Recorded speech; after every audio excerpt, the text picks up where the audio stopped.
Hello there, very good evening and welcome to the news tonight, your one stop for the day's top stories. I'm Tracy Shilshi and here are the headlines. Winter session of Parliament to be held from 15th of December to January 5th. 3 bills to be taken up in the upcoming session to replace ordinances.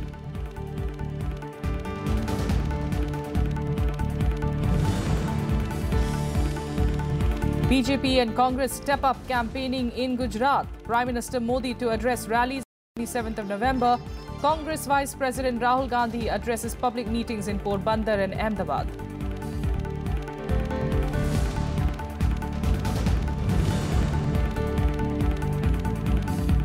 Thirteen coaches of the Vasco da Gama Patna Express derailed in Chitrakoot district of Uttar Pradesh. 3 people are killed and 9 others injured. Railway Minister announces compensation for the families of the victims.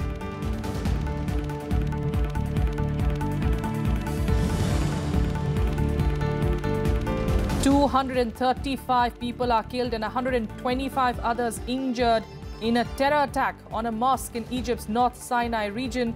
Government declares 3-day mourning period.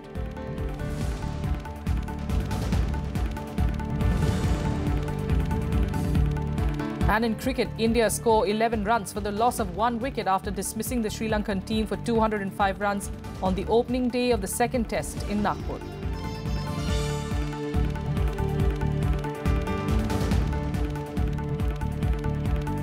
All details ahead. Meanwhile, dates for the much-awaited winter session were declared on Friday. The Cabinet Committee on Parliamentary Affairs recommended that the session will be held from the 15th of December to the 5th of January. Here's a report. The winter session of the Parliament will begin on December 15th and conclude on January 5th. The dates were recommended by the Cabinet Committee on Parliamentary Affairs in a meeting headed by Home Minister Rajnath Singh on Friday morning. According to procedure, the recommendation of the CCPA would be forwarded to the President. The Cabinet Committee has proposed that we will have the winter session from 15th December to 5th of January. Of the Parliament.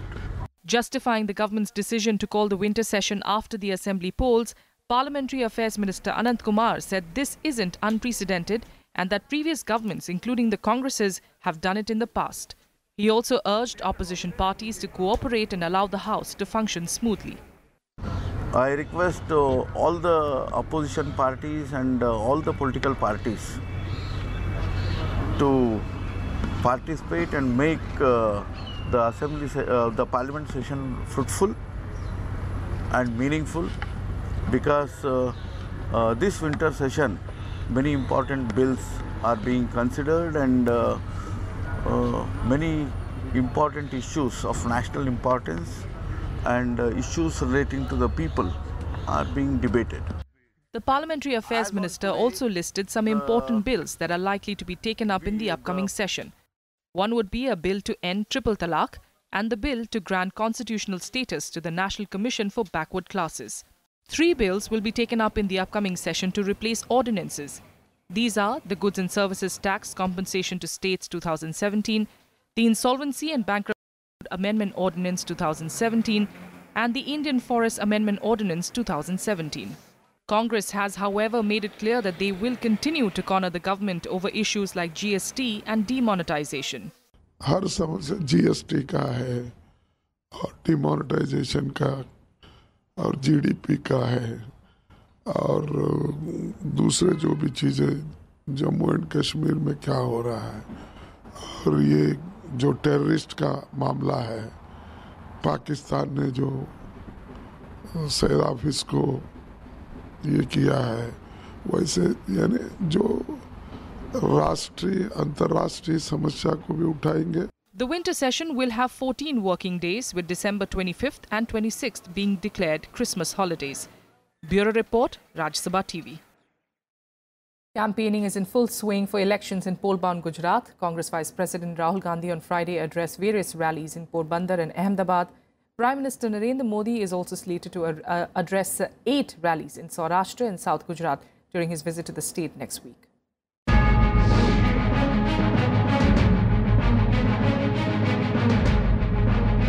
With just a fortnight for the first phase of polling in Gujarat, Election fever is at its peak. Both BJP and Congress stalwarts are busy addressing rallies in the state. Prime Minister Narendra Modi too will reach his home state on November 27th to address election rallies in Saurashtra and South Gujarat. In Ahmedabad on Friday, Defence Minister Nirmala Sitharaman said the Congress party has not played the role of a responsible opposition. Democracy में सरकार में बैठे हुए party के ऊपर अगर प्रश्न पूछते हैं उसका जवाब देने का जिम्मेदारी जितना है उतना ही ऑपोजिशन में जो पार्टी है और इससे पहले सेंटर में सरकार में थे उसके ऊपर अगर प्रश्न पूछा जाता उसका जवाब देने का जिम्मेदारी भी वो ऑपोजिशन को बिल्कुल है। ये नहीं है कि वो ऑपोजिशन गुजरात में है और अभी केंद्र में ऑपोजिशन में है। प्रश्न पूछना उनका ड्यूटी है मगर जवाब देना उनका ड्यूटी नहीं है। Congress Vice President Rahul Gandhi is also on a 2-day visit to the poll-bound state. While addressing rallies in Porbandar and Ahmedabad, Rahul said if Congress wins the elections in the state, the government's door will be open to the people. The Congress leader also met the fishermen community and promised to create a separate ministry for fisheries if the party comes to power. जो काम किसान करता है, वो काम मछुआरा करता है। और आपने मुझे कहा था कि अगर एग्रीकल्चर की मिनिस्ट्री हो सकती है, तो मछुआरों की फिशरीज की मिनिस्ट्री क्यों नहीं हो सकती है? और ये बिल्कुल सही बात है। फिशरीज की मछुआरों के लिए मिनिस्ट्री होनी चाहिए। आपकी जो मांगे हैं, आपकी जो कठिनाइयां हैं, उसके लिए एक अलग मिनिस्ट्री होनी चाहिए। और कांग्रेस पार्टी की सरकार दिल्ली में आएगी तो ये हम काम करके आपको दिखाएंगे। Meanwhile, the BJP has released its 5th list of 13 candidates for the second phase of assembly polls in the state, dropping 2 sitting MLAs. Polling for the 2-phase elections for the 182 assembly seats will take place on December 9th and 14th. The results will be declared on December 18th. Bureau Report, Rajya Sabha Television. In more national news, 13 coaches of the Vasco da Gama Patna Express derailed in Chitrakoot district of Uttar Pradesh on Friday morning. 3 people were killed and 9 injured. A medical train and an accident relief train were sent to the accident spot for rescue operations. Railways Minister Piyush Goyal announced ex gratia compensation of 5 lakh rupees each to the kin of the dead and 1 lakh rupees for those with grievous injuries. Railway Ministry has ordered an inquiry by the Commissioner of the Railway Safety. Uttar Pradesh Chief Minister Yogi Adityanath expressed grief over the deaths of passengers in the train derailment. कारण का पूरा ज्ञान तो जब railway के अधिकारी आ जाएंगे तभी ज्ञात हो पाएगा, क्योंकि टेक्निकल कारण प्रतीत होता है। लेकिन एज ए प्रिकॉशनरी मेजर हमने एटीएस की टीम को भी रवाना कर दिया है, ताकि किसी प्रकार का अगर वो है कोई और बात है तो उसको जाकर देख लें। लेकिन प्रथम दृष्टया जो बात आई है, पहले वहां कुछ रेलवे के अधिकारी और हमारे जीआरपी के लोगों ने बताया था कि संभवतः ट्रैक फ्रैक्चर होने की वजह से हो सकता है हादसा। Global ratings agency Standard & Poor's has maintained its sovereign rating on India constant at BBB while keeping its outlook for the country stable. The move dashed hopes of domestic stock market investors who pushed BSE barometer Sensex for a 5th consecutive trading session on ratings upgrade hope. S&P has said that sizable fiscal deficit and high government debt detracts from sovereign credit profile, adding that fiscal gap is in line with expectations. The agency, though, expects the Indian economy to grow robustly over the 2018-2020 period. It said that it has a favorable view of the reforms that the Indian government has undertaken, lauding the country's fiscal consolidation drive. The rating comes in contrast with Moody's decision that upgraded India's credit rating to Baa2 from Baa3. वो ये है कि भारत की अर्थव्यवस्था मजबूत है, भारत की आर्थिक स्थिति सुधरती हुई नजर आ रही है, जो घाटा है, आर्थिक घाटा, वो नियंत्रण में है और उनका अनुमान है कि आगे भी नियंत्रण में रहेगा। जो विकास की गति है, वो गति उनके अनुमान से और बढ़ेगी। S&P भी सब ओवरऑल व्यू उसी तरह से ले और सभी जो फैक्टर्स जिन पे मे बी नेक्स्ट ईयर तक स्टोरी और ज़्यादा साफ हो जाएगी। Even on fiscal side growth story जो टेम्पररी डिसरप्शन हुआ तो शायद S&P भी और फेवरेबल व्यू ले। Vice President M. Venkaiah Naidu has said that unity and integrity are India's strengths. He said this during his meeting with the representatives of the National Foundation of Communal Harmony in Delhi. The Vice President also met children who are participating in the Communal Harmony Week. He asked the children to take care of the country's cultural heritage and help India become a global center for learning.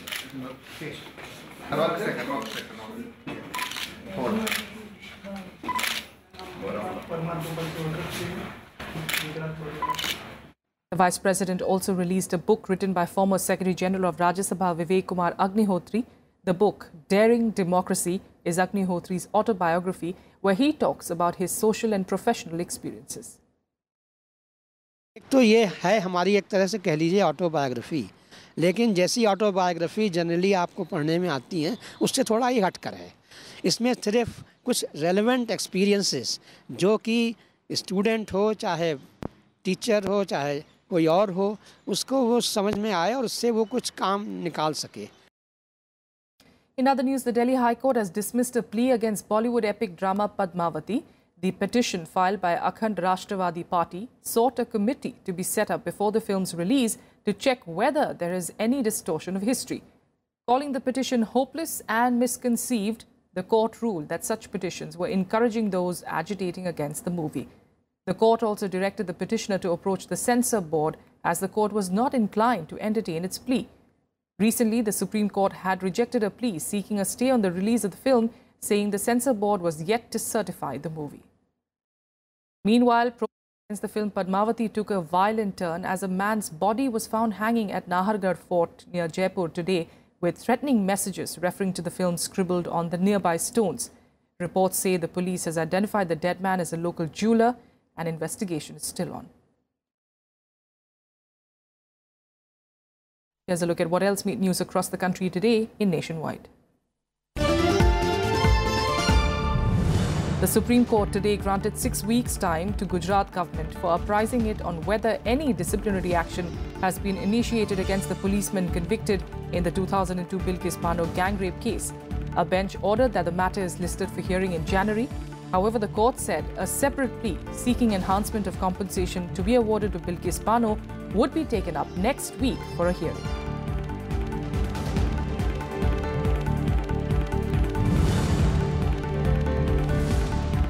The Supreme Court today dismissed a petition seeking cancellation of an election if the votes of Nota were higher than the candidates.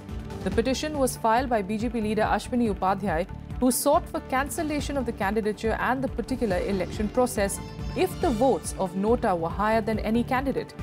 A 3-judge bench of the Apex Court refused to entertain Upadhyay's plea and dismissed it.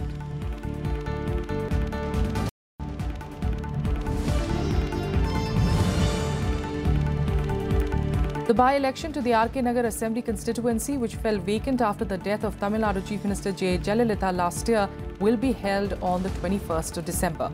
As per the Election Commission announcement, the votes will be counted on 24th December and the election process will be completed before the 26th.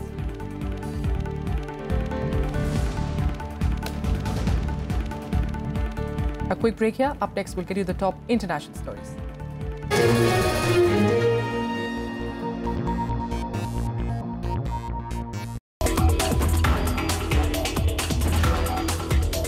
I'm Dr. Ravi Mehrotra. I direct the National Institute of Cancer Prevention of ICMR, which is located at Noida.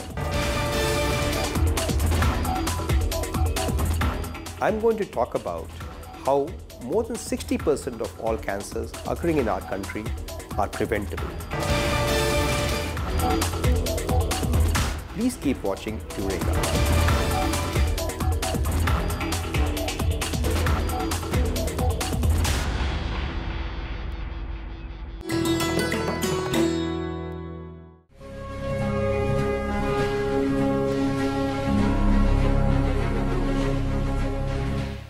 Sen, an outstanding and extraordinary saltwater swimmer of India.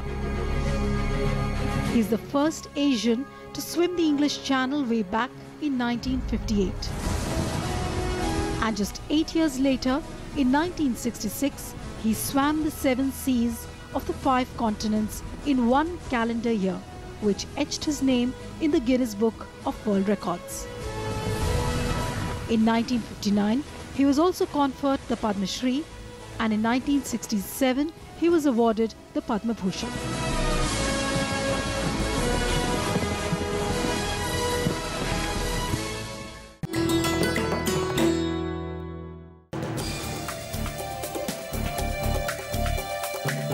Hello and welcome. I'm Amritan Shurai and you're watching Law of the Land.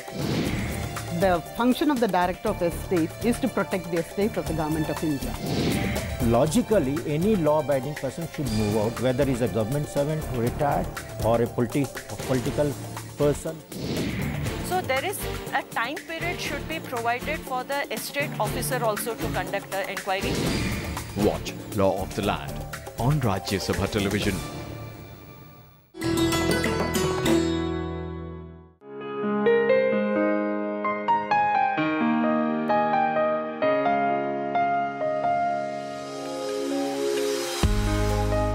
The prolific British poet and story writer Joseph Rudyard Kipling, one of the first masters of short stories in English. In 1894 appeared his Jungle Book, which became a children's classic all over the world. Kim, the story of Kimball O'Hara and his adventures in the Himalayas, is perhaps his most felicitous work published. Set in and concerned with India he had come to know and love so well. In 1907, Kipling became the first English language writer to receive the Nobel Prize for Literature.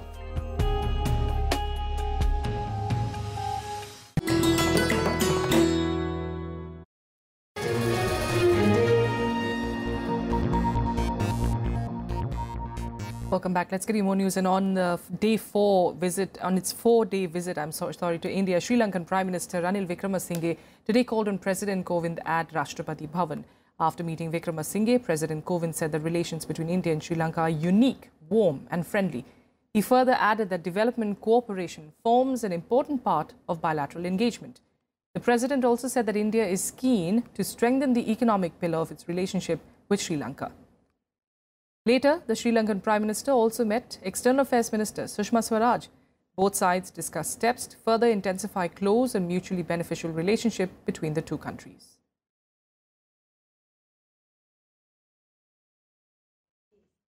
From one neighbour to the other, just a day after his release, Mumbai attack mastermind Hafiz Saeed started his anti-India rhetoric. He said that he would gather people across Pakistan for the cause of Kashmir. India has come down heavily on Saeed and Pakistan, saying that these comments are nothing but re-articulation of the agenda of terrorists who have thrived across the border. The Home Ministry asserted that Jammu and Kashmir is and will always remain an integral part of India, adding that such action will get appropriate response on the ground. Bharat का दृष्टिकोण आतंकवाद को लेकर के या पाकिस्तान की उसकी अंदर भूमिका को लेकर के अब विश्व के वो देश भी स्वीकार करने लगे हैं जिन्हें पहले इसे स्वीकार करने में कोई हिचकिचाहट थी। और इसलिए यदि पाकिस्तान डिनायल मोड में है या इस तरह से चल रहा है तो एक बात हम समझ लें कि बहुत देर तक पाकिस्तान की ये रणनीति सफल नहीं होने वाली।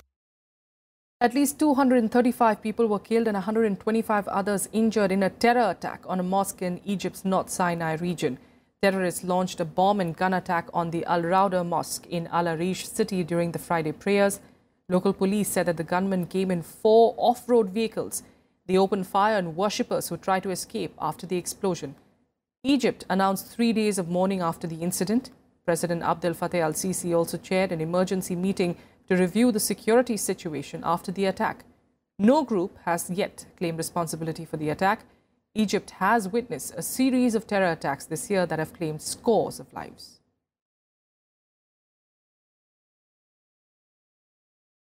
After days of political turmoil, Zimbabwe got its new president on Friday.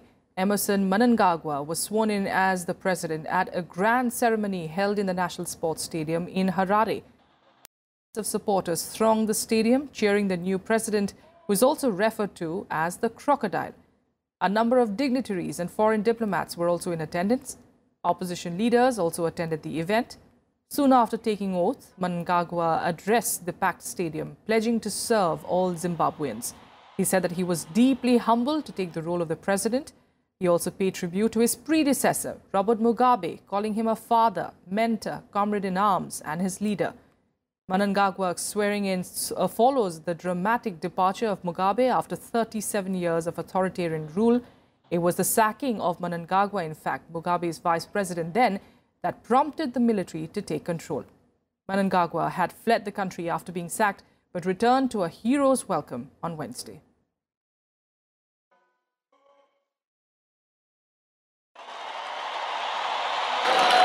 Let me at this stage pay special tribute to one of and the only surviving founding father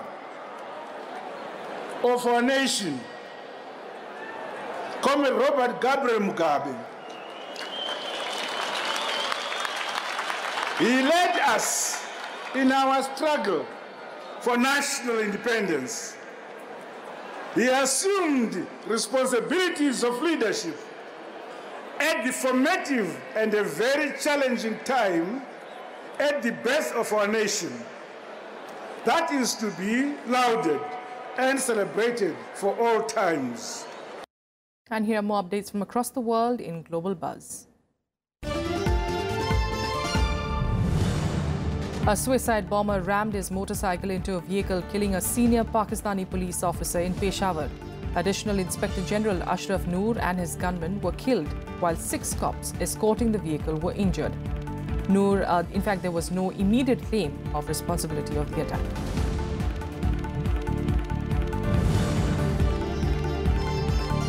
Papua New Guinea police today cleared the remaining asylum seekers from an Australian-funded refugee detention centre, allegedly after beating several refugees.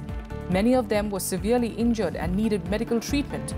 The United Nations Refugee Agency denounced the use of force and called for protection to the refugees.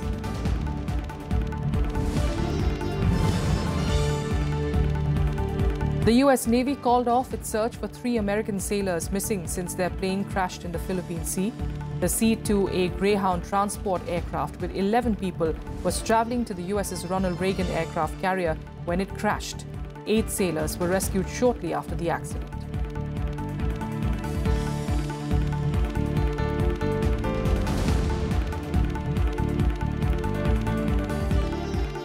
All right, some cricket news now. In India were 11 for 1 after wrapping the Sri Lankan team on 205 runs at stumps on the day of the second test in Nagpur.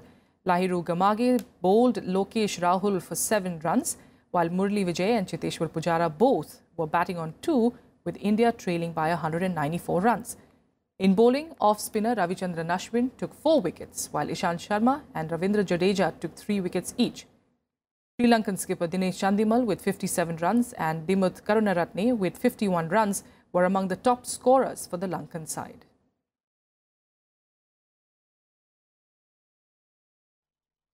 And here are some more updates from the world of sports in SportsBeat. Indian batswoman Harmanpreet Kaur extended her contract with the Women's Big Bash League side Sydney Thunder for 2 years. Harmanpreet signed the contract last season, which made her the first Indian cricketer, male or female, to play in Australia's T20 tournament.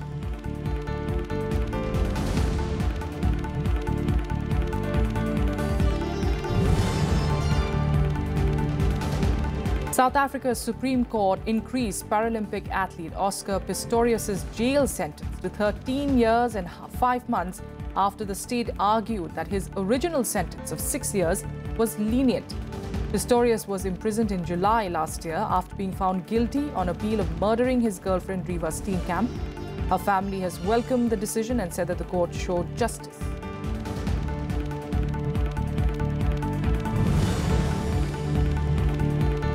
FIFA President Gianni Infantino said that he wants to bring in new rules for the transfer system by next year. He said that there is a need for more transparency by the transfer process to ensure more credibility. He added that he wants to focus on the regulations around players' agents and size of the squads.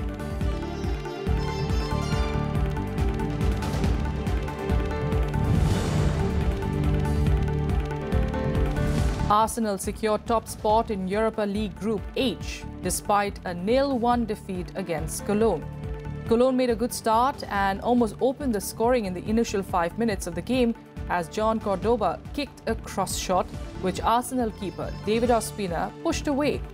Both teams took chances to score goals but failed till the second half. But a penalty earned Cologne their first goal after Serhou Guirassy converted it into a goal in the 63rd minute. This was Cologne's second win in 17 Bundesliga and Europa League games this season.